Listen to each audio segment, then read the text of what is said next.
Good morning, basa tayo natin KJV Bible Daily Reading Plan. Today is April 25, 2022, Day 175 to Chronicles chapter 10 up to chapter 12. To Chronicles chapter 10, basa. Sabayan niyo ako guys kung may Bible kayo dyan. And Rehoboam went to Shechem, for to Shechem where all Israel come to make him king. And it came to pass when Jeroboam the son of Nebat, who was in Egypt, whether he had fled from the presence of Solomon the king, heard it, that Jeroboam returned out of Egypt. And they sent and called him. So Jeroboam and all Israel came and spake to Rehoboam, saying, Thy father made our yoke grievous, now therefore is thou somewhat the grievous servitude of thy father and his heavy yoke, that he put upon us, and we will serve thee. And he said unto them, Come again unto me after 3 days. And the people departed. And King Rehoboam took counsel with the old men that had stood before Solomon his father, while he yet lived, saying, What counsel give ye me to return answer to this people? And they speak unto him, saying, If thou be kind to this people, and please them, and speak good words to them, they will be thy servants forever. But he forsook the counsel which the old men gave him, and took counsel with the young men that were brought up with him that stood before him. And he said unto them, What advice give ye, that we may return answer to this people, which have spoken to me, saying, Is somewhat the yoke that thy father did put upon us? And the young men that were brought up with him spake unto him, saying, Thou shalt do answer the people, thou speak unto thee, saying, Thy father made our yoke heavy, but make thou it somewhat lighter for us. Thou shalt thou say unto them, My little finger shall be thicker. Maingay yung sa labas ng mga sasakyan. Okay. Ulit. Verse 10, And the young men that were brought up with him spake unto him, saying, Thou shalt thou answer the people that spake unto thee, saying, Thy father made our yoke heavy, but make thou it somewhat lighter for us. Thus shalt thou say unto them, My little finger shall be thicker than my father's loins.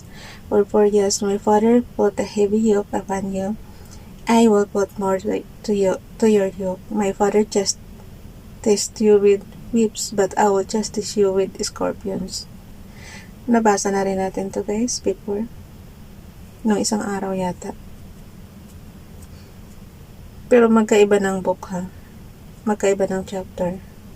So Jeroboam and all the people came to Rehoboam on the 3rd day, as the king bade, saying, Come again to me on the 3rd day. And the king answered, ito kasi book of 2 Chronicles na to, chapter 10. Verse 12 ulit. So Jeroboam and all the people came to Rehoboam on the 3rd day, as the king bade, saying, Come again to me on the 3rd day. And the king answered them roughly, and King Rehoboam forsook the counsel of the old men, and answered them after the advice of the young men, saying, My father made your yoke heavy, but I will add thereto, my father chastised you with whips, but I will chastise you with scorpions. So the king hearkened unto the people, for the cause was of God, that the Lord might perform his word which he spake by the hand of Ahijah the Shilonite to Jeroboam the son of Nebat. And when all Israel saw that the king would not hearken unto them, the people answered the king, saying, What portion have you in David? And we have none inheritance in the son of Jesse. Every man to your tents, O Israel. And now David said to thine own house. So all Israel went to their tents. But as for the children of Israel that dwelt in the cities of Judah, Rehoboam reigned over them. The king Rehoboam sent Hadaram, that was over the tribute, and the children of Israel stoned him with stones, that he died. But King Rehoboam made speed to get him up to his chariot to flee to Jerusalem. And Israel rebelled against the house of David unto this day. Ayan guys, unto this day daw. And Israel rebelled against the house of David unto this day.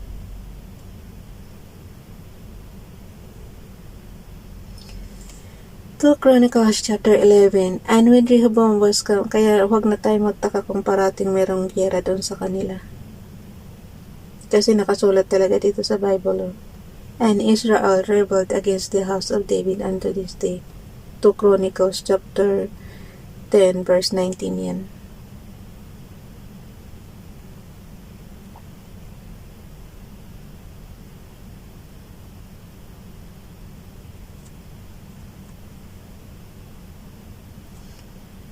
Okay, dito na tayo sa 2 Chronicles chapter 11. Basa.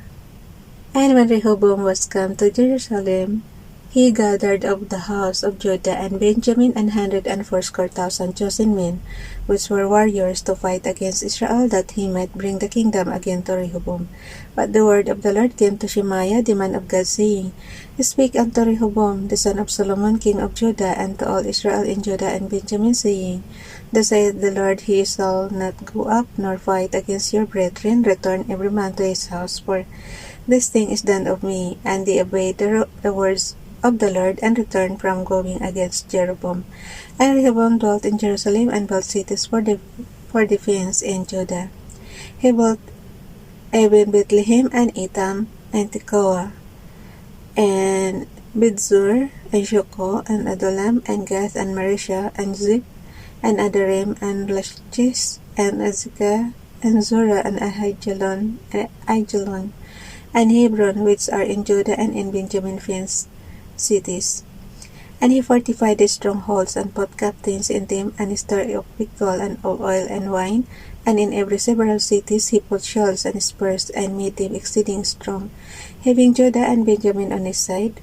And the priests and the Levites that were in all Israel resorted to him out of all their coasts.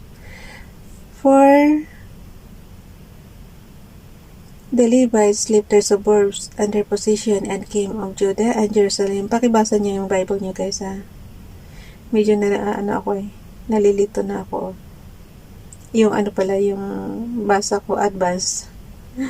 Masyado. Yung mata. Ulit. Verse 14. For the Levites left their suburbs and their position, and came to Judah and Jerusalem for Jeroboam and his sons, and cast them off from executing the priest office unto the Lord. Verse 15. And he ordained him priests for the high places, and for the devils, and for the calves which he had made. And after them, out of all the tribes of Israel, such as set their hearts to seek the Lord God of Israel, came to Jerusalem to sacrifice unto the Lord God of their fathers. So they strengthened the kingdom of Judah, and made Rehoboam the son of Solomon strong. 3 years, for 3 years they walked in the way of David and Solomon. And Rehoboam took him Mahalat, the daughter of Jeremoth, the son of David, to wife, and Abihail, the daughter of Eliab, the son of Jesse, which bare him children, Jeus, and Shamariah, and Zaham. And after her he took Maachah, the daughter of Absalom, which bare him Abijah, and Attai, and Ziza, and Shilomith. Tingnan mo sila, guys, ang dami talaga nilang asawa, eh. Verse 21. And Rehoboam loved Maachah, and the daughter of Absalom, above all his wives and his concubines. So mayroon talagang pinakamamahal. Tama naman yun. Kahit nagkaanong karaming, meron ka talagang pinipili na parang lang yan. Paborito. Favorite. Sa kanila naman, And Rehoboam loved Maachah, the daughter of Absalom, above all his wives and his concubines, for he took 18 wives and 30 concubines. 30, guys, times 20, so 60 yan. 60 concubines yan. And begat 20 and 8 sons, and 30 daughters. 60 daughters. Grabe dami, ay. And Rehoboam made Abijah the son of Maachah, and Rehoboam made Abijah the son of Maachah, and the chief, to be ruler among his brethren, for he thought to make him king.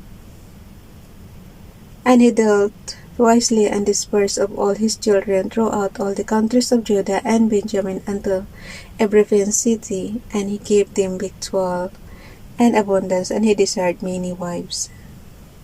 Many wives talaga.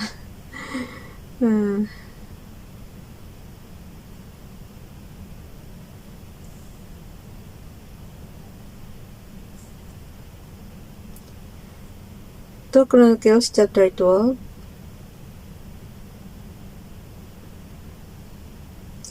And Rehoboam went to Shechem for to...